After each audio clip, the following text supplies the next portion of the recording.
Today we'll talk about more on why graphology and what is handwriting. अभी तक हमें ऐसा फील होता है, हमें लगता है हैंडराइटिंग करना तो बहुत इजी है. Handwriting is very simple task. हमें बचपन से हैंडराइटिंग सिखा दी गई है, हमें पेन पकड़ के हम लिख देते हैं. लेकिन ये कितना कॉम्प्लेक्स टास्क है, कितना डिफिकल्ट डिफिकल्ट कहेंगे या मतलब कॉम्प्लेक्स ज्यादा है डिफिकल्ट से. और मतलब इट्स वेरी वेरी, अगर इसको बायोलॉजी समझेंगे, अभी हम share the presentation with you and उसमें हम बात करेंगे. So handwriting is not that easy जो हम समझते हैं कि बहुत आसान काम है, उतना इजी काम हैंडराइटिंग नहीं. और हैंडराइटिंग में क्यों ये समझना बहुत जरूरी है हमें कि जो भी हम बात कर रहे हैं हैंडराइटिंग के पीछे का जो जो भी विज्ञान है, जो साइंस है हैंडराइटिंग के पीछे की, वो समझनी बहुत जरूरी है. क्योंकि अगर हम वो समझेंगे तभी हम आगे उसको सही से पढ़ पाएंगे. अगर नहीं समझेंगे तो फिर हमारे को समझ में नहीं आएगा और हम उसकी ग्रेविटी को नहीं समझ पाएंगे. और कोई आपसे ये पूछेगा कि अच्छा हैंडराइटिंग से इतना पता लग जाता है, ऐसे पता लग जाता है, ये सारी कहानी मतलब जो क्वेश्चंस है ना, इनके आंसर्स आप नहीं दे पाएंगे. अच्छा हैंडराइटिंग से कैसे पता लगता है? जिसे हम जब ज्योतिष पढ़ते तो ज्योतिष में हमने देखा कि भाई ज्योतिष में या किसी भी साइंस में हम देखेंगे कैसे इम्पैक्ट करता है वो हमें. How does that impact, how मतलब उसके पीछे का साइंस क्या है, उसके पीछे का लॉजिक क्या है. तो इसी तरीके से हमें ये ग्राफोलॉजी के पीछे भी समझना पड़ेगा कि जब हम लिखते हैं तो उसके पीछे ऐसी क्या चीज है जो हमारे बारे में बताती है.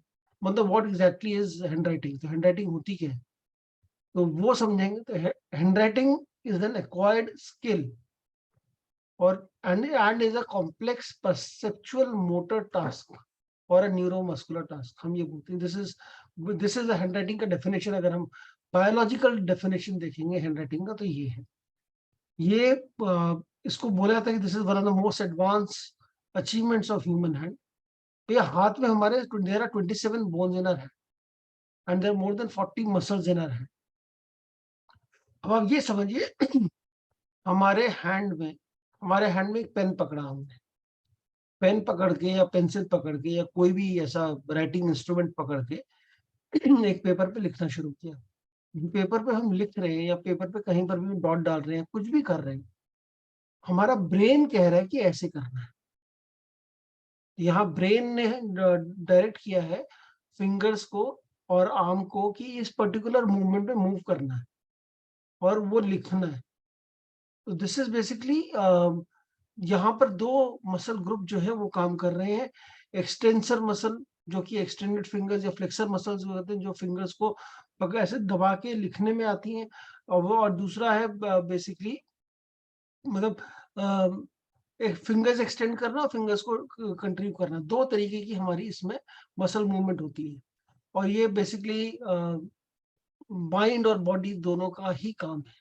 माइंड मतलब माइंड आपका जो सोच रहा है, मतलब आप अगर इसको हम सही तरीके से समझें तो यहाँ पर कोई भी स्पेलिंग लिखना या कोई भी चीज लिखना, कोई भी लेटर लिखना, कोई भी वर्ड लिखना बहुत कॉम्प्लिकेटेड चीज है. क्यों कॉम्प्लिकेटेड है? बॉडी के हिसाब से बहुत कॉम्प्लिकेटेड है.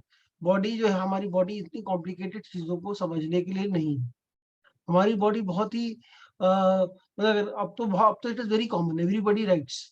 पहले ऐसा नहीं था, बहुत कम लोग ही लिख पाते थे, बहुत लिखना बहुत कम लोगों को आता था. और ये बहुत कॉम्प्लेक्स टास्क समझा जाता था.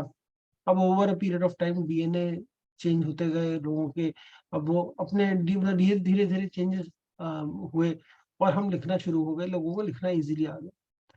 यहाँ पर हम अगर देखें तो दो तरीके के हम अम, दो डिफरेंट टास्क कर रहे हैं. एक आपका माइंड जो है वो सोच रहा है कि क्या लिखना है, तो कंटेंट पे आपका माइंड वो है. दूसरा माइंड जो क्या लिखना है उसको बोल रहा है कि हाथ को ऐसे लिखो, मतलब एक पर्टिकुलर फॉर्मेशन बनाने के लिए बोल रहा है, वो फॉर्मेशन डेवलप हो रही है. तो पेपर पे there are two different different work. Spelling is a very, कोई भी स्पेल करना, कुछ भी लिखना, माइंड को ये याद करना कि वर्ड्स कौन से थे, और दूसरा हाथ को लिखना कि लिखना कैसे. ये माइंड और न्यूरोमस्कुलर टास्क जो है ये बहुत ही कॉम्प्लेक्स टास्क है. और यहाँ पर हम दो तरीके की हमारी है, दो तरीके की मूवमेंट है.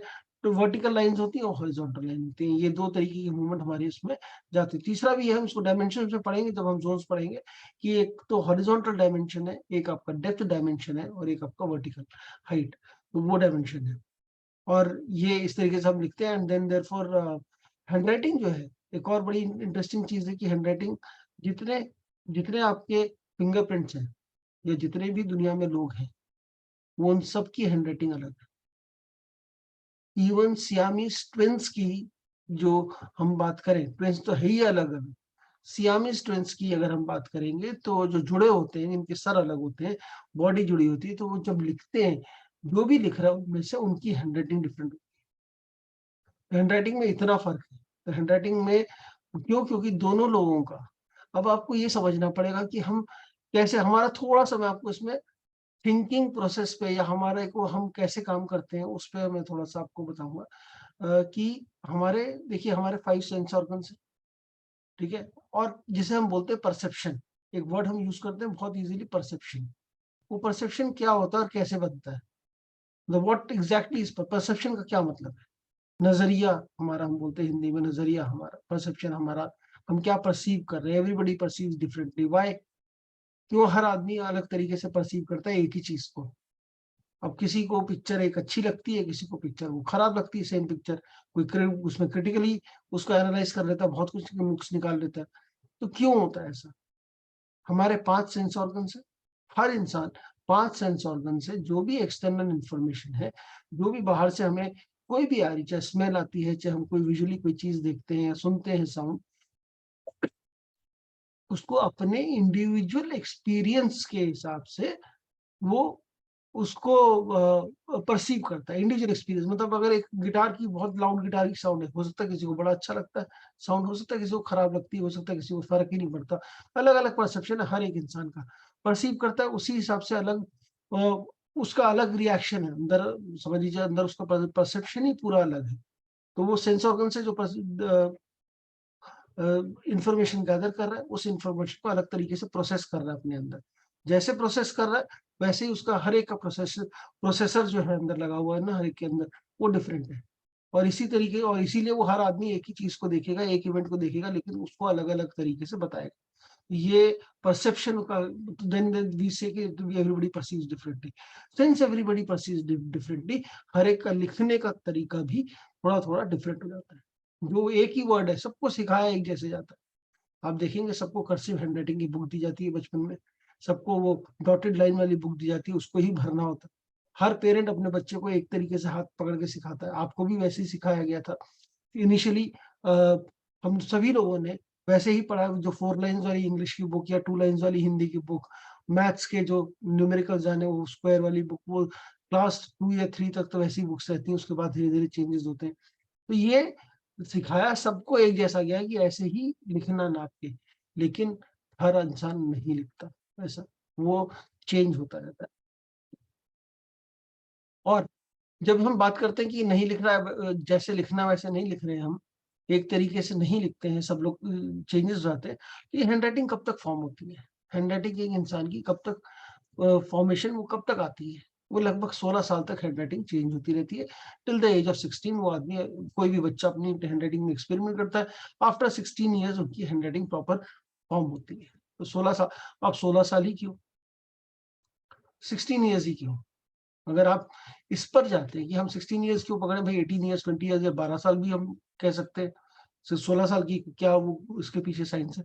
तो हर हमारे वैल्यू सिस्टम जो डेवलप होते हैं, हर किसी के इंडिविजुअल वैल्यू सिस्टम्स हैं। तो वो वैल्यू सिस्टम भी अगेन, जैसे मैंने बोला, परसेप्शन, क्या मैंने परसीव किया, क्या मेरे से देखा, क्या है, कैसा मुझे एक्सपीरियंस हुआ, उसके बेसिस पे मेरा परसेप्शन बना। तो हर किसी का परसेप्शन वो 16 साल की एज तक बनता रहता है, बनता रहता है, बनता रहता है। एंड मतलब 0 to 7 ईयर्स में इसमें हम, मतलब पेरेंट्स का बहुत बड़ा रोल होता है, फिर फ्रेंड्स का बहुत बड़ा रोल, सोसाइटी का, कल्चर का बहुत बड़ा रोल होता है, सोशल वैल्यूज जो है वो हम लोग लेते हैं। तो ये बहुत सारे अलग-अलग 3 स्टेजेस में हम वैल्यू सिस्टम डेवलप होता है हमारा। और तब तक जब तक कंफर्म नहीं हो जाता वैल्यू सिस्टम, हमारी ये चेंजेस होते रहते हैं, हैंडराइटिंग में भी चेंजेस होते रहते हैं। हमारे अंदर भी चेंजेस होते रहते हैं, हैंडराइटिंग में भी चेंजेस होते रहते हैं। और फिर उसके बाद हम और इसको मतलब अगर आप अपने वर्ड को, अपने हैंडराइटिंग को, मतलब हैंडराइटिंग हैज़ अ फेस, आप अपनी हैंडराइटिंग को कहीं पर भी देख लें, कभी भी देख लें, तो चाहे जितने मर्ज़ी सैंपल रखे हों, आप अपनी हैंडराइटिंग को पहचान पाएँगे। आज आपसे 20 साल पुराना भी अगर आपने पेपर उठा के देखा, 25 साल पुराना भी देखा कोई पेपर जिसमें कुछ आपने लिखा था, आप उसको भी पहचान सकते हैं कि ये मेरी हैंडराइटिंग है। ये हर इंसान की, ये हर कभी देखिएगा कोई कुरान निकाल के और आप कहेंगे हाँ, मुझे समझ में आ गया था कि मेरा ये हैंडराइटिंग यही है। इसकी हिस्ट्री की अगर हम बात करें, बहुत ज़्यादा हिस्ट्री में नहीं जाएँगे बिकॉज़ ज़्यादा रिलेवेंट नहीं है, बट फिर भी थोड़ा बहुत पता होना चाहिए। 120 एडी के अंदर एक पहली बार किसी एम्परर को उसके किसी मंत्री ने बोला कि भैया ये बड़ी बड़ी च क्लोज़ लिखता है लेटर्स, इसकी वजह से लोगों पे ट्रस्ट नहीं करता है, ऐसा कुछ प्रेडिक्शन दिया, रिकॉर्डेड जो है। तो जो बेसिक जो है लोग मानते हैं इसको, तो कमीलो बाल्डी करके 1622 में थे। उन्होंने ये मॉडर्न ग्राफोलॉजी का मतलब इन्वेंशन किया। उसी समय में, लगभग उसी समय 16 सेंचुरी में ही दासबोध करके एक बुक है समर्थ रामदास की इंडिया में, जिसमें लेखन निरूपण लेखन क्रिया निरूपण का वो रहा, मेंशन किया गया है कुछ, वो उतना ही मेंशन है। उसके बाद कोई हैंडराइटिंग एनालिसिस या लिपि के ऊपर कैसे लिखना है, क्या करना है, वो कभी इंडिया में बहुत ज़्यादा डेवलप नहीं। कई रीज़न्स हैं उसके, इंडिया में ग्राफोलॉजी क्यों नहीं हुई? क्योंकि इंडिया तो ज्ञान का भंडार है भाई, इंडिया में तो ज्ञान कब से चला आ रहा है। इंडिया में, इंडिया की अकेली ऐसी कंट्री आप सब लोग जानते हैं वर्ल्ड में जिसमें कि पता नहीं 16 डिफरेंट लैंग्वेजेज़ हैं जो लिखी जाती हैं अलग-अलग तरीके से। शायद ज़्यादा भी होंगी, कम तो नहीं है। तो लिपि जब डिफरेंट हो जाती है, लिखने का तरीका ही अलग हो जाता है सबका। जब हम लिखना अलग तरीके से रहे तो there is no common factor जिसे हम जोड़कर देखें कि क्या लिखा है। ना उसपे कोई रिसर्च वो हुई, क्योंकि हर उ उस पे ज़्यादा काम नहीं हुआ। जो लिपि वो लिखने वाला है, क्योंकि यहाँ पर और बहुत सारे ज्योतिष हो गया या कोई पामस्ट्री हो गई या कोई बहुत सारे अलग-अलग विज्ञान थे, वो इसकी ज़रूरत नहीं पड़ेगी, इसकी हम ज़्यादा नीड नहीं थी और ये ज़्यादा नीड नहीं थी इसलिए ये बहुत ज़्यादा जो डेवलप हुई, क्योंकि अगर हम चाहे स्पेनिश ले लें, चाहे कोई दूसरी लैंग्वेज ले लें, वहाँ पर वर्ड्स तो इंग्लिश के ही हैं। जो वर्ड्स लिखे जाते हैं वो इंग्लिश के ही लिखे जाते हैं। प्रोनंसिएशन अलग-अलग तरीके से हो सकता है बट वर्ड्स इंग्लिश के ही आते हैं। और वो इंग्लिश वाले वर्ड्स हैं, वो इंग्लिश के वर्ड्स जो हैं वो पूरे यूरोप में और यूएस में रहा बहुत ज़्यादा वही यूज़ होता है। तो it is the common thing and वहाँ पर इसकी रिसर्च और इसकी स्टडी बहुत एलैबोरेट तरीके से हुई है और उसका सारा जो जो भी मॉडर्न ग्राफोलॉजी जो है, मेजॉरिटी लेवल पे वो इंग्लिश पे ही बेस्ड है। हम ग्राफोलॉजी को जब आगे पढ़ेंगे तो उसमें हम देखेंगे कि 2 मेथड है, गस्टॉट मेथड और ट्रेट मेथड। तो ये मतलब अलग-अलग 2 ब्रॉड वैरायटी का से हम पढ़ते हैं। तो गस्टॉट मेथड हर लिपि पे अप्लाई कर सकते हो आप, किसी भी लिपि के ऊपर अप्लाई करी जा सकती है।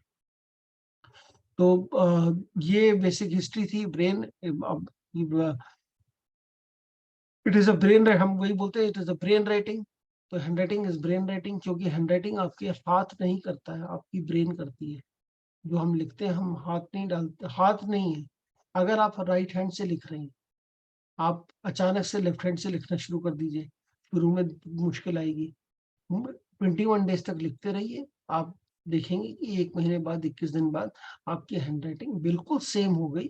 जैसे आप राइट से लिखते थे वैसे ही आप लेफ्ट से लिख रहे हैं। अब राइट लेफ्ट छोड़ के पाँव से भी लिखना शुरू कर दीजिए, तो भी सेम हो जाएगी थोड़े दिनों बाद। पहचान नहीं पाएँगे आप खुद ही कि मैंने हाथ से राइट से लिखा है, लेफ्ट से लिखा है। क्यों? क्योंकि ब्रेन लिख रही है, हमारा हाथ नहीं लिख रहा। हैंडराइटिंग में हमारा हाथ नहीं लिखता, वो ब्रेन लिखती है और ये भी एक बहुत बड़ा एक्सप्रेसिव बिहेवियर है। फिजियोलॉजिकल और साइकोलॉजिकल फंक्शंस का, आपका फिजियोलॉजी और साइकोलॉजी दोनों का फंक्शन है, हमारी हैंडराइटिंग कैसी होगी। फिजियोलॉजी इसलिए मैं बोल रहा हूँ कि मान लीजिए आप बीमार हैं, कोई प्रॉब्लम है आपके पास, तो आप देखेंगे जब आप लिख रहे हैं, तो वो आपकी हैंडराइटिंग में भी रिफ्लेक्ट करेगी बीमारी। आप थके हुए हैं, शाम को बहुत स्ट्रेस में है, तो आप लिख रहे हैं, तो भी आपको आपकी हैंडराइटिंग में इम्पैक्ट आएगा। वो आप हैंडराइटिंग देख के बता सकते हैं कि ये प्रॉब्लम्स हैं। और कहीं अगर ऐसा है कि अगर आपको साइकोलॉजिकल कोई इश्यू है, कोई मेंटल इश्यूज़ है, कोई मेंटल दिक्कतें हैं, तो ये आपका समझ लीजिए अपने हार्ट का ईसीजी किसी ने कराया हो कभी अपनी लाइफ में या देखा हो ईसीजी होता है हार्ट का, वो ऐसे राइटिंग करता है हार्ट की वो ईसीजी चलता है उसके अंदर अप डाउन होता हुआ, वैसे ही समझ लीजिए आप अपने हाथ से अपने ब्रेन का ईसीजी दे रहे हैं। ब्रेन का ईसीजी है, ब्रेन का एक ब्लड सैंपल की जगह ब्रेन सैंपल अगर देना है किसी को, ब्रेन में क्या चल रहा है माइंड में, तो हैंड राइटिंग में आप देख सकते हैं। अमंग्स एनी साइंस, न्यूमरोलॉजी करते हैं हम लोग, पामिस्ट्री करते हैं, सारी एस्ट्रोलॉजी करते हैं, बड़ी एक्यूरेट प्रेडिक्टिव साइंस है, सब कुछ है, लेकिन हैंडराइटिंग की जो एक्यूरेसी है, ये अकेली ऐसी चीज है जिसके लिए आई एम वेरी कॉन्फिडेंट कि मैं बोलता हूँ ये 100% एक्यूरेट साइंस है। आपकी डेट ऑफ बर्थ गलत हो सकती है, टाइम ऑफ बर्थ गलत हो सकता है, कोई पढ़ने वाला गलती कर सकता है, ग्राफोलॉजी में ऐसा नहीं। अगर आप रूल बुक फॉलो करें और अगर आप उस चीज से एनालाइज करें थोड़ा सा, ऑब्वियसली अपना कॉम्प्रिहेंशन, अपना हमारा इंटरप्रिटेशन तो हमेशा रहेगा ही रहेगा, वो आप सैंपल्स देखेंगे तो आप इजीली बता सकते हैं कि सामने वाले के मन में क्या चल रहा है, और वो 100% एक्यूरेट होगा, झूठ गलत नहीं होगा। तो ये बहुत बड़ी खूबी है ग्राफोलॉजी की। इसमें इसमें कोई, क्योंकि हैंडराइटिंग झूठ नहीं बोलती, हम झूठ बोल सकते हैं, हम कुछ भी डिनायल मोड पे जा सकते हैं कि ऐसा नहीं है, ऐसा नहीं है। हैंडराइटिंग में तो हम कहाँ छुपाएंगे, हैंडराइटिंग तो करेंगे ही करेंगे। अब हम थोड़ी सी साइकोलॉजी की बात करते हैं, क्यों इंपॉर्टेंट है हैंडराइटिंग, कहाँ से आती है। तो उसके लिए जरूरी है हमें समझना सबकॉन्शियस माइंड के बारे में। थोड़ा सा एनएलपी का मैं आपको ब्रीफली बता रहा हूँ। हम आपने वर्ड बहुत सुना होगा सबकॉन्शियस माइंड, और जब जी किसी ने भी अगर मतलब सिग्नेचर वाला करा है तो उसमें मैंने सबको सबकॉन्शियस माइंड का एक लास्ट में एग्जाम्पल भी दिया था कि वो पेंडुलम पकड़ते हैं तो कैसे वो अपने, हम उसको मूव कर सकते हैं अपने सिर्फ सोचने से। तो ये सबकॉन्शियस माइंड होता क्या, ठीक है, हमारा जो पूरी बॉडी है, ठीक है, हमारा माइंड जो है, उसमें कहा जाता है 94% जो भी हम काम करते हैं, या जो भी आप, जो भी whatever function we are doing on a daily basis, 94% is driven by subconscious mind. Only 6% is what conscious mind deals with. तो कॉन्शियस माइंड का कॉन्ट्रीब्यूशन सिर्फ 6% है, सब कुछ 94% है, मतलब सब कुछ आदतन होता है। Everything, every movement, every small movement you make from your body, every small movement which you, anything which you think, the way you think, everything, आप सब कुछ आदतन करते हैं, हमारी वो हैबिट, हर चीज, वो 94% टाइम हमारा सबकॉन्शियस माइंड ही बताता है। इसीलिए आपको जो जितनी भी वो हम देखते हैं, न्यू ईयर आया अभी, आप पता नहीं आप लोगों ने किसी ने जिम की मेंबरशिप ली कि नहीं ली, बट अक्सर ऐसा क्रेज होता है कि जिम को सबसे ज्यादा जो वो एनरोलमेंट, न्यू ईयर रेजोल्यूशन बड़ा मानी जाती है, हम इस साल मैंने ये बनाया। कौन लेता है न्यू ईयर रेजोल्यूशन, वो आपका सबकॉन्शियस माइंड लेता है कि नहीं यार मैं मोटा हो गया, मेरे बॉडी ऐसी दिख रही है, मुझे अब पतला होना है, I have to take, this is my resolve. Perfect, could be your resolve, आपने कॉन्शियस माइंड ने किया, पहले दिन कॉन्शियस माइंड ने सबकॉन्शियस माइंड को हरा दिया, चलेगा, दूसरे दिन हरा दिया, तीसरे दिन हरा दिया, धीरे धीरे वो हराने की ताकत आपकी वो सबकॉन्शियस माइंड ओवरकम करता जाता है। कैसे कम करता है, अरे छोड़ो अभी क्या जाना, अभी कितनी मेहनत करनी है, कोई जरूरत नहीं मेहनत करने की। तो ये subconscious mind will actually will not let you perform what you mean, जो कॉन्शियस माइंड जो कह रहा है उसको पूरा करने नहीं देता। इसीलिए आप थोड़े दिनों बाद उसको वापस अपने सब, इसीलिए बड़ा मुश्किल होता है कोई भी हैबिट को छोड़ पाना, उसके लिए बड़ी मेहनत लगती है, बहुत टाइम लगता है। बट किसी भी मेहनत, चाहे वो स्मोकिंग हो, चाहे वो ड्रिंकिंग हो, चाहे वो किसी और तरीके की कैसे भी हैबिट हो, चीनी की, शुगर खाने की आदत हो, या मिठाई खाने की हो, कोई भी हैबिट आपने पकड़ रखी है, तो वो आपको छुड़ाने में बड़ा मुश्किल है, क्योंकि सबकॉन्शियस माइंड हमारा, और सबकॉन्शियस माइंड किस लिए जरूरी है, तो हमारी जो हैंडराइटिंग है वो भी सबकॉन्शियस माइंड का ही काम है। सबकॉन्शियस माइंड का जो कुछ इसमें प्राइम डेरिवेटिव्स की बात करते हैं जो बहुत इंपॉर्टेंट वाले, वो मैंने लिखे, अदरवाइज हैं तो बहुत सारे, उनको मैं एक एक करके बहुत ब्रीफ में सबको समझाऊंगा क्या है।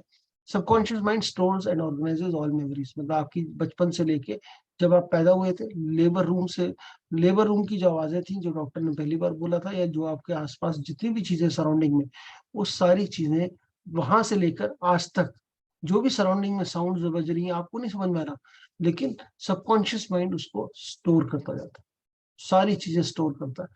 कहीं से कोई बात आप बात कर रहे हैं किसी और से, किसी ने पीछे कुछ बोला है, वो आपको सुनाई भी नहीं दिया ठीक से, कुछ वर्ड्स आए हल्के से वहीं में पढ़े, लेकिन आपको मतलब आप नहीं समझ पाए, लेकिन वो भी स्टोर हो गए आपके सबकॉन्शियस माइंड में, और वो मेमोरीज की तरह ऑर्गेनाइज कर दिया उसने।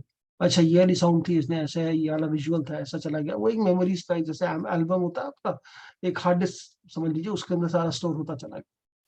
Subconscious mind is domain for all emotions. कोई भी इमोशन, मतलब इमोशन कैसे आता है हमारा, सामने कोई पिक्चर चल रहा, आप देखिए कितना बड़ा खेल है, कितना बड़ा छलावा है हमारे सामने। आप पिक्चर देखते हैं, सबने पिक्चर, सब लोग पिक्चर देखते हो, मूवीज कोई ना कोई देखते हैं। आप कभी देशभक्ति वाली मूवी देखें, पूरी अगर आप लोगों ने कभी देखी, जैसे मतलब मैं कैन रिलेट टू इट, मैंने बहुत कम मूवीज में हॉल पे देखता हूँ, मैंने वो देखी थी। और उसमें जो सीन था, एक वो जो छोटा बच्चा जो सैल्यूट करता है डेड बॉडी को अपने फादर की, मतलब बड़ा ही इमोशनल सीन था। और हम सबको मालूम है पिक्चर नकली, हम सबको मालूम है असली में नहीं है, ये एक्टिंग कर रहे हैं, दे आर एक्टिंग। लेकिन हमारा सबकॉन्शियस माइंड क्या कहता है, उसको पकड़, उसको रियल समझ लेता है। और रियल समझ के हम, आपके आंसू निकल आएंगे, आप इमोशनल हो जाएंगे। इसी तरीके से खाने की चीज को ही हम देखते हैं, खाने की चीज देखेंगे तो अभी मैं आपको डिस्क्राइब करना शुरू करूं, कोई बढ़िया लेमन जूस और वो मूली के ऊपर या किसी की तो सब्जी के ऊपर ऐसा आप डाल के, ऐसे नमक डाल के, वो ऐसे बड़े खट्टे वाले जो होते हैं, या पानी पूरी डिस्क्राइब करो, आपके मुंह में अभी भी सलाइवा एकदम से घूमने लग जाएगा कि क्या ये टेस्ट आना शुरू हो जाएगा उसका। वो कैसे आना शुरू हो जाएगा, क्योंकि आपने कभी पहले खाया है, सबकॉन्शियस माइंड को सुनाई दिया, अरे मालिक को ये चाहिए, तो वो स्वाद उसने ऑलरेडी आपके मुंह में डाल दिया। इसे, या फिर कोई भी चीज, मतलब जैसे अगर and, ये इमोशंस का स्टोर हाउस है, डोमेन है हमारे सारे इमोशन का, हमारा subconscious mind. Subconscious mind runs your body. हम सारे बिहेवियर जो हमारे हैं वो अनकॉन्शियसली होते हैं, हम कॉन्शियसली कुछ नहीं करते। ये इतना बड़ा डोमेन है इसका। प्लस सबकॉन्शियस माइंड में कीप रिप्रेस मेमोरी और नेगेटिव इमोशंस टू प्रोटेक्ट। आपके पास साथ, आपके साथ कुछ गलत हुआ कभी बचपन में, तो वो मेमोरी आपके साथ हमेशा वो रहेगी, ताकि वो आपको प्रोटेक्ट कर सके, आगे इवेंट ना हो। Subconscious mind controls and maintains all emotion perceptions. जितने भी परसेप्शन आपके हैं, जिस भी तरीके के हैं, वो मेंटेन करता है। Is like a servant and likes to follow orders. आपका वो नौकर है, ऑर्डर फॉलो करता है। और यहाँ पर इंपॉर्टेंट है कि डज नॉट प्रोसेस नेगेटिव्स। इसका मतलब ये है, जैसे मैं आपको बोलूं, don't think about a pink elephant. आपके दिमाग में पिंक एलिफेंट अपने आप ही एक इमेज आ गई कि ये पिंक एलिफेंट है। अब वो आपने तो मैंने डोंट कहा, लेकिन उसने तो नहीं सुना डोंट। तो it does not process any negatives. And subconscious mind works on the principle of least effort. भाई हमारा नौकर है, हमारा गुलाम है, और वो कहता है कि मालिक को तकलीफ नहीं होनी चाहिए, मैं जो भी करूं एकदम इजी कर दूं, लीस्ट एफर्ट सबसे कम मान डालना पड़े, तो मैं सबकॉन्शियस माइंड आपको सबसे आसान रास्ता दिखाता है।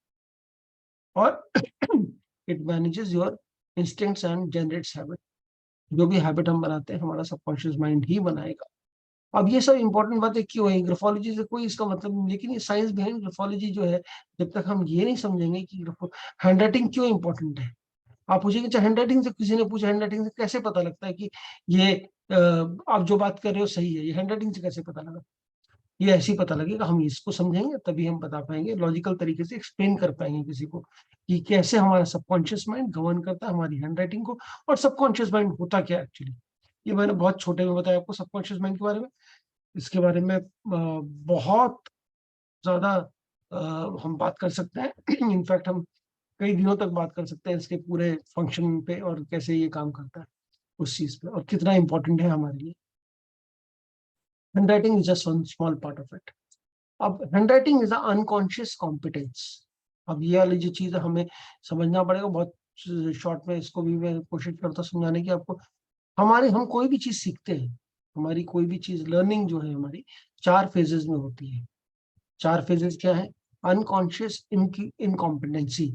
I don't know what I don't know, मुझे नहीं मालूम जो मुझे नहीं मालूम। अगर आपसे बोला जाए कि आपने कभी रॉकेट में आप बैठे हैं, या कि रॉकेट कैसा होता है, या ये रॉकेट चलाया है कभी, या कोई ऐसी चीज, अतरंगी चीज कोई आपने कभी करी है, या प्रोग्रामिंग करी है, जिसको कोडिंग नहीं मालूम, उससे बोले कि भी आपको, आपने कभी कोडिंग करी है, तो वो अनकॉन्शियस, आई डोंट नो, मुझे नहीं मालूम, मुझे क्या नहीं मालूम। ठीक है, तो I don't know that, unconscious incompetency. उसके बाद कॉन्शियस इनकम्पिटेंसी आती है, और I know what I don't know, मुझे मालूम है मुझे क्या नहीं मालूम। ठीक है। और जैसे आप ड्राइविंग करते हैं, जब ड्राइविंग करते हैं तो ड्राइविंग आप कर रहे हैं, और जब अब आपको समझ ही नहीं आ रहा इनिशियली कैसे ड्राइव करना है, ठीक है, बार बार ब्रेक्स लग रही है, बार बार वो हो रही है, कैसे कर, बड़ा मुश्किल है। और फिर आता है conscious competency, I know how much I know. तो यहाँ पर मुझे पता है कि मुझे कितना मालूम है, ठीक है। ये जो है यहाँ पर हमें यू नो यहाँ पर इन्हें पता लगता है कि अचीव कर सकते हैं, एक्सीलेंस को यहाँ पर अचीव किया जा सकता है थ्रू प्रैक्टिस। प्रैक्टिस करेंगे तो अचीव कर लेंगे। हम कोई भी नई चीज शुरू करते हैं, उसको छोड़ते हैं हम लोग इसी स्टेज पर है। इन दोनों के बीच में कॉन्शियस इनकम्पिटेंसी, और इसके बीच में हम बहुत सारे नए नए काम कर शुरू करते हैं, उनको हम इसमें इस बीच में छोड़ देते हैं, क्योंकि हम नहीं कर पाते, आगे प्रैक्टिस नहीं कर पाते। हमें कॉन्शियस कॉम्पिटेंसी आके हमें बताता है कि इसमें इतना काम करना पड़ेगा, इसलिए मैं छोड़ रहा हूँ इसको। फिर आता है unconscious competency, I don't know how much I know. मतलब जब आप इस लेवल पे आ जाते हैं अनकॉन्शियस कॉम्पिटेंसी पे, चाहे आप रोटियां सेक रहे हो, रोटियां बेल रहे हो, चाहे गाड़ी चला रहे हो, यहाँ आपका काम एक्सपर्ट बन जाते हैं आप काम, जो भी काम हो रहा है वो आपका सबकॉन्शियस माइंड कर रहा है, आप नहीं कर रहे। ये गाड़ी ड्राइव कर रहे हैं, आपका सबकॉन्शियस माइंड गाड़ी ड्राइव कर रहा है, आप नहीं कर रहे, ठीक है। ये यहाँ पर हम स्टेज पे पहुंचते हैं, hand writing is unconscious competency task. हमें, हम जब लिख रहे हैं हम उस पर एक्सपर्ट हो चुके हैं, हम जो भी लिख रहे हैं हमारा सबकॉन्शियस माइंड लिखता है, हम नहीं लिखते। जो भी आप काम कर रहे हैं किचन में, आप देखेंगे किसी भी लेडी को वो काम करते हुए, तो वो कितने एक साथ 10 काम करते हैं। कहीं पर भी आप काम देखेंगे, आप किसी सीजन, आप किसी उसको देखें, आपने बहुत जगह ऐसा देखा होगा, बड़े वीडियोस आते हैं आजकल की, कहीं वो खाना बना रहा है, उसने रोटी उठा के फेंकी, उसको दूसरे वाले ने वैसे ही कैच कर ली, बिल्कुल फिर एक ही मोशन में चला जा रहा है वो, ऐसे दूर दूर तक, मतलब चीजें एक्रोबैटिक्स होती रहती हैं। वो कैसे होती है? वो इसी तरीके से होती है। अनकॉन्शियस, वो इतनी प्रैक्टिस करते हैं एक चीज को कि वो अनकॉन्शियस कॉम्पिटेंसी बन जाती है, ठीक है।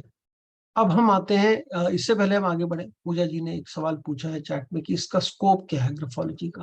ग्राफोलॉजी हम सीख तो रहे हैं, हम इसका करेंगे क्या आगे, ठीक है। आप सीख रहे हैं, अब ये क्वेश्चन मैं हर क्लास से पहले पूछता हूँ कि आप क्यों सीख रहे हो ग्राफोलॉजी। कोई भी सब्जेक्ट करते हैं तो हम क्यों कर रहे हैं, ये वाला सब्जेक्ट क्यों करना चाहते हैं। देखिए, ग्राफोलॉजी का स्कोप क्या है। एज अ ग्राफोलॉजिस्ट अगर आप काम करना चाहें तो इसका स्कोप, मतलब आज मैं कहूंगा कि जितना मेंटल ट्रॉमा या स्ट्रेस है आज की डेट में, उस लेवल पे ये इसका स्कोप अनलिमिटेड है। अनलिमिटेड इसलिए है, specially with kids, specially with kids. Kids के साथ अगर आप बात कर, मत मान लीजिए टीनेज, आप जा किसी स्कूल से कांटेक्ट करते हैं कि हम बच्चों के मन में क्या चल रहा है या कैसी उनकी मेंटल स्टेट है, उसके बारे में हम आपको बताएंगे, ठीक है। हम उनको देखेंगे, आपने कुछ कॉपीज चेक करी, उनकी बुक्स चेक करी, उससे आपने नोटिस किया कि कुछ बच्चों की हैंडराइटिंग में कुछ डिस्टर्बिंग ट्रेट्स दिख रहे हैं, वो आप बुला के बात कर सकते हैं। दूसरा, अगर आप किसी मतलब ये तो बहुत बड़ा बिजनेस है अपने आप में, अगर आप करना चाहें तो थोड़ा एफर्ट लगता है। अगर आप स्कूल्स में जाएं बात करें तो चाइल्ड साइकोलॉजी और प्लस जो साइकोलॉजी पढ़ रहे हैं, अगर आपने साइकोलॉजी पढ़ी हुई है तो यहाँ पर ये handwriting is like a gift. ये ग्राफोलॉजी और पढ़ा आपने, और हैंडराइटिंग आपने साइकोलॉजी पढ़ी। साइकोलॉजी में क्या होता है, कोई आप साइकोलॉजिस्ट बनते हैं, साइकेट्रिस्ट बनते हैं, कोई आके आपसे अपनी प्रॉब्लम शेयर करता है, बहुत टाइम लगता है उसको रैपो बनाने में और अपनी प्रॉब्लम को सही तरीके से बताने में, खुलकर बताने में। आदमी को सामने वाले के सामने खुलने में टाइम लगता है, कई बार टाइम लगता है, मतलब वो 1 सेशन 2 सेशन 3 सेशन, कई बार और भी ज्यादा लग जाते हैं। आप जितना मर्जी प्रोब कर लीजिए, जितना मर्जी क्वेश्चनिंग कर लीजिए, लेकिन वो सामने वाला नहीं खुलता। कोई हमें जरूरत ही नहीं, यहाँ पर अगर सैंपल है तो आपने सैंपल पढ़ा और उसके मन में क्या चल रहा है वो आपने खुद ही उससे कंफर्म कर लिया कि ये इश्यूज हैं, तो सामने वाला कहेगा हाँ यही है, and you can easily make out. तीसरा, आप अगर मतलब अगर आप पेरेंटिंग काउंसलर बनते हैं, पेरेंटिंग में जाते हैं, कुछ ऐसा करते हैं, तो ग्राफोलॉजी प्लीज, मतलब इससे अच्छा टूल नहीं है बच्चों के और पेरेंट्स के रिलेशनशिप के बारे में बताने का। आप पेरेंट का सैंपल लीजिए, बच्चे का सैंपल लीजिए, दोनों के बारे में जब आप पढ़ के बताएंगे पेरेंट्स को कि पेरेंट्स कहाँ गलती कर रहे हैं पेरेंटिंग में, और बच्चे के अंदर मन में क्या चल रहा है। वेरी इंपॉर्टेंट, जितने सुसाइड्स हो रहे हैं, जितने लड़के बिगड़ रहे हैं, जो कैसी, जो गलत संगत में जा रहे हैं, ये टाइम रहते पकड़े जा सकती हैं चीजें, और इनको हम रिजॉल्व कर सकते हैं, इलाज भी कर सकते हैं उनका। कुछ वर्ड्स की फॉर्मेशन चेंज करा के, कुछ थोड़ी सी थेरेपीज देके आप उनको ठीक कर सकते हैं। सबसे बड़ी प्रॉब्लम होती है, ठीक तो 50 तरीके मिल जाएंगे, दवाइयां तो बहुत मिल जाएगी खाने को और करने को, हर चीज की, लेकिन डिटेक्ट नहीं होता। हम डिटेक्ट तब करते हैं जब वो बिल्कुल ही लास्ट स्टेज पे पहुंच जाती है कहानी। वो डिटेक्शन में बहुत बड़ा रोल प्ले करती है ये हैंड राइटिंग। फिर उसके बाद अगर हम कभी मान लीजिए आप ये बच्चों के साथ तो मेरा स्पेशली वो है कि इसमें अगर हमने काम किया, जितना मैंने काम किया, जितना लोगों के साथ मैंने ये देखा, बहुत ब्रिलियंट काम हुआ है इसमें। प्लस मान लीजिए कि आपने आप कभी हायरिंग करते हैं किसी की, ठीक है, तो अगर आप एचआर से जुड़े हुए हैं किसी कंपनी के, या किसी का आपने हायरिंग करना है, किसी का देखना है, तो हैंड राइटिंग और सिग्नेचर देख के आप उसके बारे में समझ सकते हैं कि ये आदमी कैसा, मेरे जो रोल है, जिस रोल के लिए मैं हायर कर रहा हूँ, उस रोल के लिए फिट होगा कि नहीं होगा। Will he be a fit और will he be a misfit, उसके बारे में हम समझ सकते हैं। ग्राफोलॉजी वैसे अगर आप और स्टडी करते हैं और डीप स्टडी इसके अंदर और जाते हैं, बहुत प्रैक्टिस कर लेते हैं, कुछ साल का एक्सपीरियंस, सिर्फ ग्राफोलॉजी कर लेते हैं, तो आप क्रिमिनल ग्राफोलॉजी, क्रिमिनोलॉजिस्ट या पुलिस वालों से भी कांटेक्ट करके क्रिमिनल फोरेंसिक के अंदर भी आप इसको देख सकते हैं। उस वाला वो थोड़ा सा और हायर है, बिकॉज इंडिया में तो मेरे ख्याल से ऐसा इसके बारे में कोई पढ़ाता नहीं है ज्यादा, कोई एक ऐसा कोई इंस्टीट्यूट है नहीं जो फोरेंसिक वाली ग्राफोलॉजी के बारे में बताए, पर इंडिया से बाहर बहुत सारे हैं। जर्मनी वगैरह में graphology is a full time bachelors degree, वहां पर इसको आप as a profession, as a graphologist as a profession आप यूज कर सकते हो, एज अ प्रोफेशन वहां पर आप माना जाता है। और ये बाकी इंडिया से बाहर वेस्टर्न कंट्रीज में ग्राफोलॉजी की बहुत बड़ी पूछ है, बहुत वक़्त है ग्राफोलॉजी की, इतना इट इज़ नॉट एनी, ऐसा नहीं है कि बहुत आसान है या बहुत ऐसे ही मज़े-मज़े में कर दिया, वो ऐसा नहीं है, उसको बहुत सीरियस मानते हैं, सीरियस स्टडी मानी जाती है ग्राफोलॉजी को। और ग्राफोलॉजी में मतलब साइकोलॉजी हो गया, आपको ये सारी चीज़ें हो गई, कुछ वर्कशॉप्स मैं कराऊँगा जब हम कोर्स कंप्लीट कर लेंगे, जैसे पेरेंटिंग का है, डूडलिंग का है, और वो जो वर्कशॉप्स होती है मेरी, जो मैं आपको पूरा वर्कशॉप्स हम कैसे कंडक्ट करनी है, क्या करनी है, वो हम मैं बताऊँगा। ग्राफोलॉजी आप आगे सिखा भी सकते हैं लोगों को, कोई करने के बाद, क्योंकि इतना डिटेल हम पढ़ेंगे कि आप उसको आराम से आगे किसी को भी सिखाना चाहें, सिखाएँ। बहुत बढ़िया साइंस है, जितने लोग जाने उतना अच्छा है। जितने पेरेंट जाने कि क्या चीज़ देखनी है बच्चे की हैंडराइटिंग में, उतना अच्छा है। वो बहुत इम्पोर्टेंट है कि हम जान पाएँ, बिना कुछ करे। कॉपी देखी बच्चे की, हमें समझ में आया अच्छा कि अभी कैसा, अभी मन में क्या चल रहा है, उसका कुछ गलत तो नहीं कर रहा, नेगेटिव तो नहीं हो रहा, कहीं गलती हमसे तो नहीं हो रही कोई, जिसकी वजह से बच्चा ऐसा बिहेव कर रहा है। तो वो चीज़ भी आपको अपने बिहेवियर में, अपनी सेल्फ एनालिसिस में काम आता है। मैं कहाँ यूज़ करता हूँ, मैं ग्राफोलॉजी हर अपनी कंसल्टेशन में यूज़ करता हूँ। मैं जब किसी को भी कोई भी कंसल्टेशन करता हूँ, तो मैं हमेशा उसमें एस्ट्रोलॉजी, न्यूमरोलॉजी और ग्राफोलॉजी तीनों चीज़ों को यूज़ करता हूँ। क्यों यूज़ करता हूँ? क्योंकि ग्राफोलॉजी जब सामने आती है, तो मुझे रूट कॉज़ पता लगता है सामने वाले का। कई बार तो देखो, एक होती है कंसल्टेशन, आप किसी को समझा रहे हैं, बात कर रहे हैं, एक है कि हमने देखा, अच्छा अरे ये दोष है, ये कुंडली में ये प्रॉब्लम है, ये है, ऐसा हो गया, वैसा हो गया, अब ये उपाय कर लीजिए, ऐसा कुछ कर लीजिए, इससे ठीक हो जाएगा। आपको पता है ये ठीक हो जाएगा, लेकिन वो बार-बार रिपीट होती है चीज़। कोई चीज़ अगर बार-बार रिपीट हो रही है, या कोई एटीट्यूडनल प्रॉब्लम है, या कोई बिहेवियरल इश्यू है, तो आप कैसे डिटेक्ट करेंगे उसको? कैसे बताएँगे कि हाँ, ये भी है, और उसको बोलेंगे अगर आप इस चीज़ को रूट कॉज़ ये है। कई बार ऐसा होता है जैसे हैंगर है, या कोई ऐसा कोई बड़ा एक ऐसे वो है, एलिमेंट है, जिसकी वजह से आगे चल के उसको प्रॉब्लम हुआ। वो हर समय वही एक प्रॉब्लम आती रहती है। तो वो रूट कॉज़ का डिटेक्शन आपका हैंडराइटिंग और सिग्नेचर के एनालिसिस से, या उसके जो सैंपल्स हैं उसको देख कर आप कर सकते हैं। मैच मेकिंग में मैं हैंडराइटिंग यूज़ करता हूँ। जब भी दोनों लोगों की मैच मेकिंग में मैं हैंडराइटिंग सैंपल भी दोनों के मँगाता हूँ। बड़ा अचंभा होता है लोगों को, भई ये हैंडराइटिंग सैंपल क्या करेंगे? कुंडली में कितने गुण मिलने हैं, वो तो मेरे को वैसे ही दिख रहा है, बस आपसे कन्फर्मेशन चाहिए। तो फिर भी अगर आपने समझना है दोनों लोगों को एक-दूसरे के बारे में, तो उसके लिए हैंडराइटिंग सैंपल दे रहा हूँ। बहुत चीज़ें जिस पे आप आगे पढ़ेंगे कि क्या-क्या चीज़ें निकल के आती हैं और कैसी-कैसी चीज़ें निकल के आती हैं। आप देख के एकदम, मतलब जैसे कुछ होता है ना, जैसे हॉरोस्कोप में कुछ चीज़ें बड़ी अलार्मिंग दिखती हैं कभी-कभी। अरे बाप रे! ऐसा हो गया, ये ग्रह ऐसे है, ये इधर इस घर का मतलब ये खराब हो गया, ये बड़ी-बड़ी खराब कुंडली है, इस तरीके से। तो ऐसी हैंडराइटिंग देखकर भी आप बता सकते हैं, अरे! इसे तो इससे दूर रहो। ये बहुत सारे ट्रेट्स हैं, ह्यूमन साइकोलॉजी के, हम आपके ह्यूमन बिहेवियर के बहुत सारे ट्रेट्स हैं, नेगेटिव ट्रेट्स हैं जो हैंडराइटिंग में एकदम से सामने आते हैं। और वो जब सामने आते हैं, आपकी एंड सरप्राइजिंगली, अब है तो ह्यूमन बीइंग ना, अरे और हर चीज़ जो स्टडी है, चाहे वो न्यूरोलॉजी की हम बात करें, चाहे ग्राफोलॉजी की बात करें, चाहे हम एस्ट्रोलॉजी की बात करें, वो ह्यूमन बिहेवियर की ही स्टडी है, कि कोई भी इंसान किसी भी परिस्थिति में कैसे बिहेव करता है। और हैंडराइटिंग उसको एक इस ऊपर से एक स्टैम्प लगा देती है। तो आपको रूट कॉज़ पता लगता है, आप चीज़ों की जड़ तक पहुँच सकते हैं। अकेला ग्राफोलॉजी कोई कर रहा है तो भी बहुत इंटरेस्टिंग। आप किसी का भी सिग्नेचर, हैंड राइटिंग देखिए, कुछ भी बता दीजिए। कुछ लोग तो मौज मौज के लिए सीख लेते हैं कि ठीक है हम देखते हैं क्या है, और जब वो उसको अपने प्रोफेशन में यूज करना शुरू करते हैं, सेल्स में, मैं सेल्स में रहा बहुत साल, अगर मुझे स्किल उस टाइम आता था मैं पता नहीं क्या क्या कर सकता था। मैं इसको अपनी क्योंकि आप अगर आपको किसी के सामने इंप्रेशन देना, या आपको समझना है कि सामने वाला कैसे मानेगा मेरी बात को, उसके लिए आप यूज कर सकते हैं ग्राफोलॉजी को। तो ग्राफोलॉजी का use, see it's a it's something which you can make a profession out of it. ठीक है, आपको अपना अकेला ग्राफोलॉजिस्ट का प्रोफेशन बनाना, वो भी आप बना सकते हैं। बहुत सारे लोगों ने बहुत सालों तक ग्राफोलॉजी में काम किया और बहुत अच्छा अर्निंग वेरी वेल, अच्छा नाम भी किया है, और काम भी कर रहे हैं अभी। और आप, या फिर अगर अपने पर्सनल को जो भी आप एग्जिस्टिंग काम कर रहे हैं उसमें उसको यूज करना चाहते हैं तो उसमें भी कर सकते हैं। और मजे की बात यह है कि जितने लोग एस्ट्रोलॉजी हैं, जितने एस्ट्रोलॉजर हैं, जितने न्यूमरोलॉजिस्ट आज की डेट में हैं जो इंडिया में है, उसका 5% भी ग्राफोलॉजिस्ट नहीं है। वर्ड अगर आप बोलोगे ना मैं ग्राफोलॉजी सीख रहा हूँ किसी से, तो बात करोगे मेरे को ग्राफोलॉजी आती है, वो कहेगा होता क्या है वो। अब किसी को बोलोगे मुझे एस्ट्रोलॉजी आती है, वो तुरंत बोलेगा अच्छा मेरे बारे में कुछ बताओ। अब बोलोगे मुझे पामिस्ट्री आती है, बोलेगा अच्छा मेरे हाथ देख के बताओ। किसी को बोलोगे मुझे ग्राफोलॉजी आती है, वो कहेगा अच्छा सिग्नेचर से ऐसा होता है, अच्छा ये हैंडराइटिंग में इस वर्ड से ऐसा पता लग रहा है। आप किसी को देख के बता रहे हो कि भाई आजकल तुम्हारी पर्सनल लाइफ में बेडरूम में क्या चल रहा है, और वो आदमी ऐसे आपको देख रहा है कि अरे बाप रे ये कैसे पता लग गया, कहते नहीं मैं नहीं दिखाऊंगा आज के बाद अपने handwriting.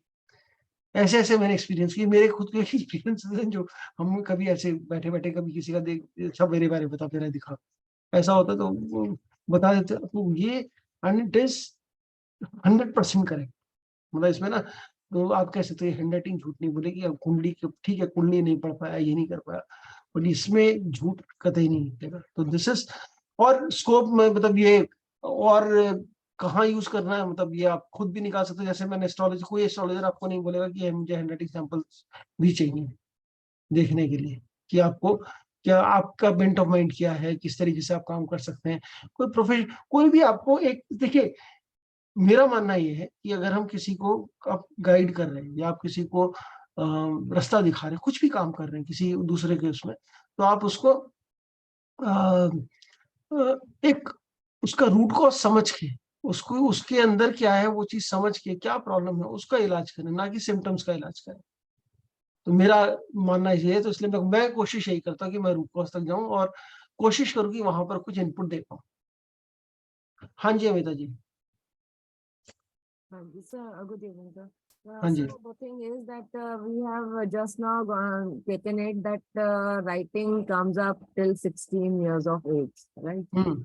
And now if somebody comes to you like for matchmaking or even for the sales or a job purpose, anything, and if the hmm. person comes to know at that time कि मेरे में ये चीज flaws है या ये negative चीज है, हम्म। so can the person change even after that? Because yes. marriage is somewhere around 30 years and even the jobs are after 25 years. Yes. Is it possible? Yes, बिल्कुल Just possible. changing the writing and the हाँ, mindset ये changes. है क्या, आप देखो ना एक formation क्यों हो रही है, इसीलिए तो मैं इतना सब आपको सबकॉन्शियस माइंड, हैंड राइटिंग और वो सब बता रहा था। क्यों बता रहा था, पहले हम समझे तो सही कि हैंड राइटिंग होती कैसे है। एक पर्टिकुलर इमोशन है जिसकी वजह से आप ऐसा एक पर्टिकुलर फॉर्मेशन बनाते हैं अपने पेपर पे। जैसे ही वो कॉन्शियसली फॉर्मेशन चेंज करते हैं, वो इमोशन में पीछे चेंज होता है। Okay. और वो जैसे जैसे आप चेंज करते जाएंगे, प्रैक्टिस लगेगी, बहुत मेहनत का काम है। अब होता क्या है, लोगों को वो पीपल पे पानी डालने वाला काम जो है वो आसान लगता है, कि भाई किसी ज्योतिष ने बता दिया ये उपाय कर लो, दूसरा उपाय कर लो, वो आसान है। हैंड राइटिंग चेंज करनी है, ये इमोशन चेंज करना नहीं होता, समझ में आता। बहुत सारे ऐसे लोग हैं जिन्होंने अपनी बड़ी बड़ी बीमारियां ठीक कर ली, हैंड राइटिंग, सिर्फ हैंड राइटिंग के फॉर्मेशन चेंज कर ले। और वो, ये आपको प्रैक्टिस करनी पड़ती है, लेकिन वो एक महीने में, एक दिन में कोई चमत्कार नहीं है। 3-6 महीने कम से कम लगेंगे, प्रैक्टिस करनी पड़ेगी, but it can change, anything can change. Plus इसमें बहुत कुछ समझ में आता है आपको, किसी बच्चे का चाइल्डहुड ट्रॉमा है कोई, वो समझ में निकल के आएगा। कई बार ऐसा होता है जो आपको समझ में नहीं आता, चाइल्डहुड ट्रॉमा हुआ, बचपन में कोई ऐसी किसी के साथ प्रॉब्लम हुआ, कोई फिजिकल अब्यूज हुआ किसी का, कोई भी इशू हुआ, तो वो आपको और किसी चीज में समझ में नहीं आएगा, हैंड राइटिंग में 2 मिनट में पकड़ लोगे आप कि अच्छा यहाँ इसी ये प्रॉब्लम हुई है इसके साथ। तो ये सब चीजें तो बड़े आराम से, और चेंज मतलब ये ठीक भी हो सकता है। तो आप इसी को हम बोलते हैं ग्राफोथेरेपी। ग्राफोथेरेपी में 2-3 तरीके की थेरेपीज दी जाती हैं। एक होती है कुछ फॉर्मेशन आपने बना दिए, जैसे स्ट्रेस आपको बहुत है या एंगर बहुत आता है, उसको कम करना है। तो हमने जैसे अभी सिग्नेचर में सीखा है कुछ लोगों ने, जैसे कि हम एंगुलर फॉर्मेशन बनाते हैं, तो वो स्ट्रेस और एंगर को दिखाता है। हम उसको सर्कुलर फॉर्मेशन की कुछ फॉर्मेशन दे देते हैं कि वो बनाए, प्रैक्टिस करे, स्ट्रेस लेवल डाउन हो जाएंगे, थोड़ा मेडिटेटिव एक्सपीरियंस होगा, थोड़ा शांत हो जाएगा। क्योंकि लिखते नहीं ना अब हमने लिखना बंद कर दिया। जब हम लिखते थे तो किसी भी फॉर्म में हो, हमारा मेंटल जो स्ट्रेस था, जो भी हमारा इमोशनल बैगेज होता है, जो भी हमारे मन में चल रही है कहानी, उसको हम एक्सप्रेस करते थे पेपर के ऊपर। और वो लिखना बंद हो गया, हमारे पास आउटलेट नहीं बचा। हमारे पास आउटलेट नहीं बचा। बहुत जल्दी होने वाला है कि लोगों को एक पेज सुलेख, जो हमें बचपन में हॉलीडे होमवर्क में मिलता था, हमें हमेशा, मैंने मेरे ख्याल से 5th या 6th तक तो मिला है, वो बड़े रिलीजियसली मैंने किया है, एक पेज हैंड राइटिंग। और वो इतना I used to hate that, but अब वो मिलेगा सबको। भैया एक पेज लिखना ही लिखना है आपने, कुछ ना कुछ Yes, as a because this is treatment. true because online sessions of the schools like वो pandemic के time पे online हाँ, classes, so even I can make out कि बच्चों की writing अब है ही नहीं, they है ही don't नहीं। even know how to write. अब बच्चों की हैंडराइटिंग, और ये मैंने पीछे मेरे पास एक स्कूल की मुंबई में से एक स्कूल की प्रिंसिपल थी। मैं, उनका अपना स्कूल था, मतलब school, she was a principal also for that school.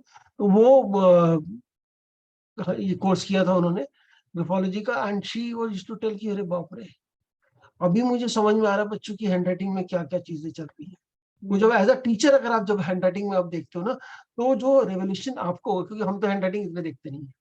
देखिए, दिन में कभी 1-2 सैंपल आ गए, हफ्ते में कभी 1-2 सैंपल आए तो आए, क्योंकि not everybody is keen into, नहीं मुझे हैंडराइटिंग नहीं देखना, ये वो इतना हम फ्रीक्वेंटली नहीं देखते। लेकिन एज अ टीचर, मतलब I am a strong recommended, मतलब ये होना चाहिए कि हर टीचर को बीएड में कम कोर्स होना चाहिए कंपलसरी, कि ये बीएड तभी होगा जब आप ग्राफोलॉजी करोगे। क्योंकि ये हैंडराइटिंग अगर आपको आती है, और आप सामने आपके एक पेपर है हैंडराइटिंग का, उसको आपने पढ़ना है, आप बहुत इजीली चेक करके उस पे अपना, you can easily make out.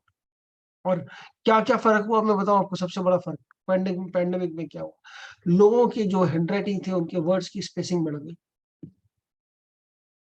सबसे बड़ा इम्पैक्ट आया ये। एक लाइन लिखते थे, लाइन के दो दो वर्ड्स, जो लाइन की जो बीच की जो 2 वर्ड्स की जो स्पेस थी, अगर वो पहले 5 mm थी, अब वो 10 mm, 1 सेंटीमीटर या और भी ज्यादा हो गई, डबल से ज्यादा हो गई। पैंडेमिक में ये हुआ था सबसे ज्यादा। The वह reason behind it, वही था, क्योंकि वो स्पेसिंग जो है 2 वर्ड्स के बीच में, वो बताती है कि हम कितनी स्पेसिंग बिटवीन 2 पीपल। okay, ठीक है, अब जब स्पेसिंग बढ़ गई, पीपल में स्पेसिंग बढ़ गई, तो हैंडराइटिंग में सामने दिखा कि इसमें देखो वर्ड्स में स्पेसिंग बढ़ गई, वो closeness नहीं थी. क्लोजनेस नहीं थी, और लोग एक दूसरे से बहुत दूर थे, बहुत अलग अलग वो कर रहे थे। एक दो ऐसे, मेरे सिग्नेचर में बहुत सारे ऐसे सैंपल भेजते थे सिग्नेचर वाले बैच में, आखिरी दिन हम यही डिस्कस करते हैं, तो उसमें किसी का था, and that lady was like, oh my God, इसीलिए मेरे दोस्त नहीं है, इसीलिए मेरे अभी हो गए, पहले ऐसी नहीं थी मेरी हैंडराइटिंग, पैंडेमिक में ऐसी हो गई, उससे पहले ऐसी थी, उससे पहले ये था, उससे पहले वो हुआ था। तो ये, this is a very common phenomena. ये तो मैंने बहुत छोटा सा आपको एक बताया कि ये स्पेसिंग देख के हम बता, और यही स्पेसिंग, ये देखिए स्पेसिंग है, आप उसको कहाँ यूज करना है। मैंने स्पेसिंग आपको एक छोटा सा एग्जांपल दिया, 2 वर्ड्स के बीच में spacing is spacing between 2 people. अब जिसकी स्पेसिंग बिल्कुल कम है, बिल्कुल पास पास लिखते हैं 2 लोग, तो उसका क्या मतलब होगा? Either they are very close to the people around them or they need the closeness, any two reasons. Exactly तो आइदर दे नीड क्लोजनेस, ठीक है, और they like to stay in close वो, मुझे लोगों के साथ रहना पसंद है। तो जब लोगों के साथ रहना पसंद है, इसका मतलब क्या हुआ, वो भीड़ वाली बस में भी जा सकते हैं, क्योंकि उनको they don't mind people touching them. और किसी का गैप बहुत ज्यादा है, इसका मतलब क्या हुआ, They मुझे नहीं need जाना, aloofness. मुझे अकेला रहना है, मुझे दूर रखना, डोंट टच मी। बड़ा ही सिंपल सा वो, डोंट टच मी। अब ये जो चीज है, इस चीज को आप कैसे यूज कर सकते हैं, कहाँ कहाँ, ये बहुत छोटा एक ऑब्जर्वेशन, इस चीज को हम कहाँ कहाँ यूज कर सकते हैं। भाई मैच मेकिंग में मैं यूज करता हूँ। अगर मान लीजिए एक लड़की की, लड़के की है बिल्कुल क्लोज वाली, और लड़की की है दूर दूर हैंड राइटिंग, तो हम बोलेंगे साफ साफ, भाई लड़के को बोलेंगे भाई लड़की से परमिशन लेके टच करना उसे, She doesn't like people touching her. She doesn't like, और बड़ा ये पॉइंट ऑफ कंटेंशन बन सकता है आगे चल के भी कि भाई ये तो लड़की तो ऐसी है, she is like no you know she doesn't let me touch her, और there is a problem there. Expression of emotion में प्रॉब्लम आ जाती है वहां पर, कैसे एक्सप्रेस करें। वो बहुत कम एक्सप्रेसिव होते हैं, क्लोज वाले बहुत ज्यादा एक्सप्रेसिव हो जाते हैं। And I think this can be taken by the parents ki like if the child is writing very far, the words are distancing, दोस्त नहीं है, the child needs aloofness. So हाँ अलोफनेस नहीं, this mean that child has very few friends, uh, he is not talking to people, he is very few friends. yes, because at times parents says ma'am मेरा बच्चा बहुत introvert है, अब उसको extero कैसे बनाएंगे? अब एक्स्ट्रा कैसे बनाएंगे, उनको बड़े क्लोज क्लोज लिखने का वो दीजिए और बोलिए रोज एक पेज लिखना, लिखना ही पड़ेगा, और देखेंगे आप 3 महीने में चेंज हो जाएगा। 3 महीने कम से कम चाहिए। अब ये इसको मतलब इसमें कोई शॉर्टकट नहीं, मैं इतना कह सकता हूँ, करना खुद ही को पड़ेगा, जिस इंसान के साथ प्रॉब्लम है उसी को करना पड़ेगा। ऐसा कोई उपाय नहीं है कि ये भाई इसकी जगह मदर लिख ले, इसकी जगह फादर लिख ले, वो नहीं होने वाला। ना ज्योतिष वगैरह में होता है ना कि भैया एक उपाय हम ये नहीं करेगा, हम पढ़ ले मंत्र तो हो जाएगा, नहीं, ये जुगाड़ इधर नहीं चलेगा। इसमें तो आप जिसका है उसको करना पड़ेगा। एंड और भी है, it is not just one spacing का ही वो है, और भी बहुत सारी चीजें, नॉट जस्ट स्पेसिंग, मतलब कितने तरीके के वर्ड्स में कहाँ कहाँ कैसे पकड़ना है, कैसे। और ये हिंदी स्पेसिंग वाली जो बात है, ये तो हिंदी इंग्लिश दोनों स्क्रिप्ट में चलेगी, किसी भी स्क्रिप्ट में चलेगी, वो गस्टर्ड मेथड में आती है, गस्टर्ड मेथड में आती है। तो ये जो है किस तरीके के लूप्स बनाते हैं हम लोग है उसके अंदर, हैंडराइटिंग में कितना लंबा लूप है, नीचे जा रहा है या ऊपर जा रहा है, किस पे, यह बहुत मतलब लूप्स का अलग वो है फैक्टर है, कैसे हमने पढ़ना है लूप्स को, कैसे हमने बाकी चीजें करनी है। तो ये दिस इज तो स्कोप, मेरे ख्याल से स्कोप ऑफ ग्राफोलॉजी थोड़ा क्लियर हो गया होगा। पूजा जी क्लियर हुआ कि कैसे स्कोप में देखना है हमने, क्या कर सकते हैं ग्राफोलॉजी करने के बाद। और बाकी तो अब हम इसमें हमारे पास ग्राफोलॉजी के अंदर कुछ चीजें हैं, प्रिंसिपल्स रूल्स वगैरह हैं, कुछ फिक्स स्टेट्स है, कुछ अनफिक्स स्टेट्स हैं। फिक्स स्टेट्स क्या होते हैं? फिक्स स्टेट्स वो होते हैं जो कि कभी चेंज नहीं होते आपके लाइफ में, वो हमेशा फिक्स ही रहेंगे, हमेशा के हमेशा वैसे ही रहेंगे। अनफिक्स क्या है?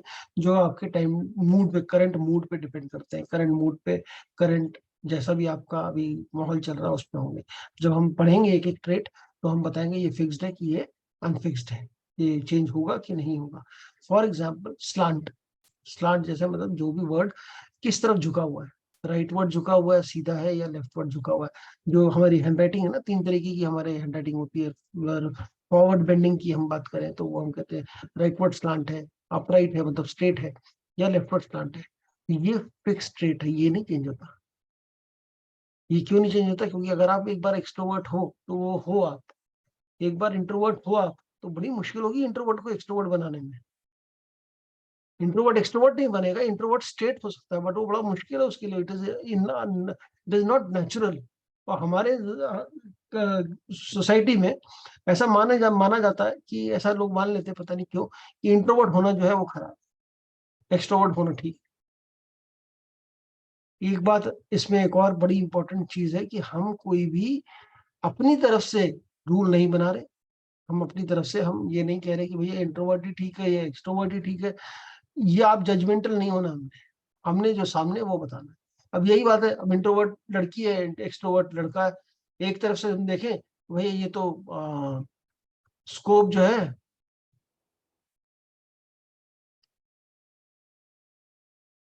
तो अगर उनका जो मतलब नेचर है, मतलब एक्सट्रोवर्ट इंट्रोवर्ट वाली कहानी, मतलब हर लड़का लड़की की, तो उसमें लड़ाई भी हो सकती है उस चीज को देके, और वो दोनों एक दूसरे को कॉम्प्लीमेंट भी कर सकते हैं। और वो हमें समझना पड़ेगा कि वो हम उस सिचुएशन को हम बता सकते हैं कि ये प्रॉब्लम है आपकी लाइफ में, ऐसा आएगा, ये होगा, इसको घर से, घर में फ्रेंड्स अलाउड नहीं है, कहेगी मुझे फ्रेंड्स नहीं चाहिए घर में, मुझे लोग नहीं चाहिए, और उसका पति के घर में दोस्ती आते रहेंगे हर समय, या ये बाहर जाता रहेगा हर समय और वो नहीं जाएगी। ये कॉन्फ्लिक्ट हो सकता है, बहुत बड़ा रीजन हो सकता है एक इनिशियल, या फिर हमें पता है कि ऐसा है, then we can easily make out, we can easily tell. जैसे फिक्स्ड और अनफिक्स्ड ट्रेड्स रहेंगे कुछ। फिर उसके बाद हमारे पास स्कूल्स का कोई नहीं, हाँ हमें कुछ प्रिंसिपल्स इसमें यूज करना है। प्रिंसिपल ऑफ एग्जैजरेशन, एक principle of balance, I would agree कि एवरीबडी, हम लोग बायस होके नहीं देखेंगे हैंडराइटिंग को, अनबायस्ड होके देखेंगे, क्योंकि पता लगे कुछ इसमें दिख रहा है, झूठ बोल रहा है, कुछ कर रहा है, अपने हस्बैंड की हैंडराइटिंग देखी, आपने किसी की देखी, अरे बाप रे ये ऐसा, तो आपको कुछ दिमाग में कुछ चले इससे पहले वो ऐसा नहीं करना। बायस होके नहीं देखनी कोई चीज, अनबायस देखनी है। किसी का भी इसको मतलब मिसयूज ना करें, किसी को मतलब don't don't misuse this art, because बहुत इसका मिसयूज भी बहुत हो सकता है। प्रिंसिपल ऑफ एग्जैजरेशन की बात करें हम, एग्जैजरेशन मतलब अगर कोई चीज बहुत ज्यादा करी हुई है तो उसका मतलब उसका रिवर्स सही है, मतलब वो नहीं है, इट इज रिवर्स। तो हम ये प्रिंसिपल्स को यूज करते रहेंगे। प्रिंसिपल ऑफ डाइल्यूशन मतलब जितना हम एक जगह एक ट्रेड दिख रहा है, दूसरी जगह उसको डाइल्यूट करते दूसरा दिख रहा है, तो हम किसको पकड़े फिर? सही एक ही हैंडराइटिंग सैंपल में, क्योंकि एक हैंडराइटिंग सैंपल में जब हम अल्फाबेट्स पे आए जाएंगे, हम कहेंगे टी देखिए इसका, तो टी पता लगे 10 तरीके के टी बने हुए हैं, और हर चीज कुछ अलग बता रहा है, हम कैसे बात देखेंगे? ए देखिए इसका, ओ देखिए, या कुछ कुछ कुछ सैंपल्स में तो सब कुछ एक जैसा मिल जाएगा, कोई प्रॉब्लम ही नहीं होगी, बड़ा इजीली पढ़ लिया आपने, कुछ सब कॉन्फ्लिक्टिंग रहेंगे। तो प्रिंसिपल ऑफ डाइल्यूशन हमने देखना पड़ेगा। फिर principle of enhancement, similar traits मिल गए तो फिर वो एनहांस होते हैं, एक सबूत फिर दूसरा सबूत फिर तीसरा सबूत, आपका केस और मजबूत हो गया। ये 3-4 प्रिंसिपल्स हैं जिनको हमने यूज करना है। और 3 डायमेंशंस हैं हैंडराइटिंग, हम सिर्फ बहुत ब्रीफली इन डायमेंशंस के बारे में बात करेंगे। फिर जो स्टार्ट करेंगे हम पूरा ग्राफोलॉजी का, वो नेक्स्ट क्लास से करेंगे। क्लासेस हम लोग ट्यूसडे और वेंसडे कर सकते हैं सेम टाइम, अगर आप लोग agree, instead of Tuesdays and Thursdays, Tuesday Wednesday 2 दिन एक साथ पढ़ेंगे तो हमें थोड़ा वो रहेगा। Time will be same only, sorry. Time 7, Okay, done. ठीक है ना, टाइम 7 रहेगा। देखिए बहुत ये एस्ट्रोलॉजी नहीं है, ये न्यूमरोलॉजी नहीं है, ये ग्राफोलॉजी है। इसमें हमें 1 से सवा घंटा से मैक्सिमम 1.5 घंटे तक की क्लास है। मैंने जानबूझ के इतनी ही रखी है, और इतने ही रखे, अगर 2-2 घंटे की क्लास करेंगे थोड़ा बोरिंग टॉपिक है, डर है इसमें सो ना जाए लोग, ठीक है वो थोड़ा सा वो बोरिंग हो जाती है, क्योंकि बहुत मोनोटनस टाइप का है, और बहुत बारीक है, बहुत बारीक ऑब्जर्वेशन है। अब मैं आपको लूप्स पढ़ाऊंगा, लूप्स आपको 25 तरीके के लूप्स है, आपको हो गया 4 तरीके के मोटा मोटी लूप्स नजर आते हैं, यही ठीक है, पर मुझे तो 25 पढ़ाने हैं। मैं आपको वो तो बता नहीं रहा, जितने हैं वो सारे पढ़ाऊंगा, तो वो उस केस में मैंने कहा नहीं, थोड़ा इसको हम लोग कम करते हैं सैंपल्स। आप लोग आज आप लोग एक काम करिएगा, क्योंकि हम कुछ नहीं, मैंने कुछ सिखाया नहीं आपको, तो अपने अपने एक एक किसी भी चीज पे ऐसे लिखिए अपना अपना, ठीक है, उसकी फोटो खींचिए और ग्रुप में शेयर कर दीजिए 3 साइन के साथ नीचे, उनको हम एज अ केस रख लेंगे। इसके बाद आज के बाद जो भी मिले, जितने भी ग्रुप हों आपके, सब में डाल दीजिए send me a sample of handwriting with 3 signatures, don't just only signature, sample of handwriting with signature, और कम से कम 8-10 लाइन का सैंपल होना चाहिए, कोई ग्रोसरी लिस्ट नहीं होनी चाहिए, कोई कुछ नहीं होना चाहिए, ऐसा कोई शेर व शायरी नहीं होनी चाहिए, सिर्फ पैराग्राफ फॉर्म में, शेर व शायरी करे तो भी पैराग्राफ फॉर्म में करे, तो वो जरूरी है, ठीक है, क्योंकि हमें सैंपल कैसे लेना है, ब्लैंक A4 शीट पे लेना है, हमें रूल्ड पे नहीं लेना। हालांकि रूल्ड पे भी पढ़ सकते हैं, ब्लैंक A4 शीट में हमें बहुत ज्यादा सही समझ में आती हैं चीजें, ठीक है। तो बहुत सारे आपके इसके इम्पैक्ट से हम बहुत जल्दी जल्दी हम समझेंगे। हम लोग एक एक टॉपिक को खत्म करेंगे एक एक क्लास में, और फिर उसके सैंपल्स पढ़ेंगे कि क्या सैंपल्स है, और कोर्स मटेरियल आपको पूरा मिल जाएगा, और जैसे जैसे क्लासेस होती जाएंगी वैसे वैसे मिलता जाएगा, ठीक है। तो आप उसको इमीडिएटली रेफर कर सकते हैं, जो भी चीज़ होगी उस चीज़ को आप रेफर कर सकते हैं कि हाँ ये चीज़ पढ़ी हमने, ये आ गया। और हम लोग यहाँ प्रैक्टिस पे ज़्यादा जोर देंगे, क्योंकि प्रैक्टिस आप अकेले करेंगे। तो जी जो चीज़ पढ़ रहे हैं सैंपल्स में, मेरे पास तो बहुत सारे सैंपल्स हैं, लेकिन मैं चाहता हूँ जिन लोगों को आप जानते हैं वो वाले सैंपल्स आ जाए तो और भी मजा आएगा, क्योंकि आप उसको फिर रिलेट कर पाओगे, हाँ ये ठीक है, ये सही, इसके बारे में ठीक बोला, इसके बारे में गलत बोला, तो वो हैंडराइटिंग गलत नहीं बोलेंगी। और कई बार ऐसी चीजें निकल के आती है, मतलब आपको, मतलब जब आप यूज करना शुरू करते हैं, जब आप इसमें काम करना शुरू करते हैं, आप कुछ भी, मतलब आप इसको किसी भी लेवल पे लेके जा सकते हैं, चॉइस इज योर्स। एक आपने स्किल सीख लिया, इसको कैसे यूज करना है, अब आप देखिए कैसे यूज कर सकते हैं आप बकायदा एज अ ग्राफोलॉजिस्ट कर बन के। और थोड़ा बहुत अगर आपने ग्राफोलॉजी में ही आगे काम करना है, तो आगे शायद मैं एनएलपी का भी शुरू करूंगा with couple of NLP good trainers, और वो आप एनएलपी सीख के एज अ लाइफ कोच, या आप एज अ कोई भी ऐसा काम करना चाहें वो भी आप कर सकते हैं थोड़ा सा, क्योंकि ये क्या होता है ना, ग्राफोलॉजी के साथ आप वो नहीं करेंगे, ग्राफोलॉजी के साथ आप बोलेंगे ग्राफोलॉजी आती है इसलिए मैं लाइफ कोच नहीं, कोई मानेगा नहीं यार लाइफ कोच कैसे होता है। एनएलपी में और जब मास्टर प्रैक्टिशनर तक आप जाते हैं तो उसमें आपको एडवांस लाइफ कोच का सर्टिफिकेशन भी मिलता है। तो वो आप एनएलपी के साथ अगर एज अ लाइफ कोच कुछ और करना चाहें, साइकोलॉजी में कुछ और करना चाहें, बहुत सारे साइकोलॉजी स्टूडेंट्स जो होते हैं वो लोग सीखते हैं ग्राफोलॉजी, और उनके लिए तो दिस इज गिफ्ट। मतलब दिस इज गिफ्ट। पीछे पिछला एक बैच था उसमें एक लड़की थी जयपुर से, वो साइकोलॉजी कर रही थी and she was working with some senior psychology psychiatrist किसी साथ कुछ ऐसा कुछ काम कर रही थी। उसने उसने उसने वो बोला बताया कि मैंने अपने टीचर को बताया उसके बेटे के साथ क्या प्रॉब्लम चल रही है, उसकी बेटे की हैंडराइटिंग थी एंड शी वाज सरप्राइज्ड। ये कैसे पता लगा? सोचो साइकेट्रिस्ट का बच्चे की हैंडराइटिंग, एक किसी और ने उसकी हैंडराइटिंग देख के बताया कि तुम्हारे बच्चे के साथ ये and she was like amazed and उसने फिर मतलब ये so this is the power of मेरे को मतलब कुछ करनी होती है। इट वाज लाइक बच्चे जो है वो सीख रहे, साइकोलॉजी के बच्चे सीख रहे ये हैंड राइटिंग, इससे क्योंकि इससे जो ड्यूरेशन है ना और रूट कॉज पता करना।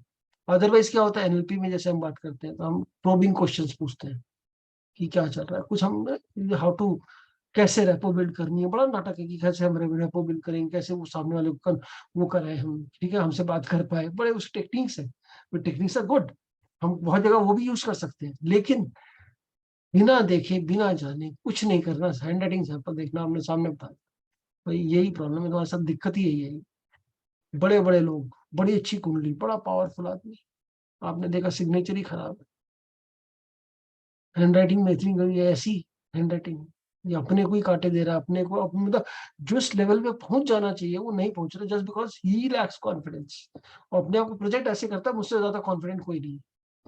जब आप ऐसे बात करते हो सामने लगेगा यस राइट, मेरे साथ तो है, थोड़ा मेरे को। जब आप वो ठीक करता है अपने आप को, वो you see that change happening with in 6 months। ये this is a big power of complete hand writing का थिंग। एंड यस, एक बार शुरू होगा, हम लोग ये शुरू करेंगे, हम तीन डायमेंशन शुरू करेंगे, हाइट, और ये पहला हमारा जोन से शुरू होगा। इस स्लाइड से कुछ लोग फेमिलियर होंगे, ये हम न्यूमरोलॉजी में भी मैं इसको यूज करता हूँ और सिग्नेचर एनालिसिस में आपने पढ़ा है थोड़ा सा। लेकिन जोन सिर्फ यही नहीं है, जोन्स की हम बात करेंगे तो जोन अपर जोन आएगा। तो अपर जोन में कितने तरीके का अपर जोन है? Normal upper zone, dominant, overly, फिर small upper zone, little balloon, break in upper zone, फिर widely inflated or balloon swollen upper zone, stick figure upper zones, retraced upper zones, ये इतने तरीके के अपर जोन आते हैं। Thrust upon, tangling, point of loops, तो ये इतने तरीके के अपर जोन आ रहे हैं। फिर मिडिल जोन आएंगे, मिडिल जोन वाली हम बात करेंगे। मिडिल जोन के ऐसे बहुत सारे, मतलब मिडिल जोन ही हो गया, फिर देन योर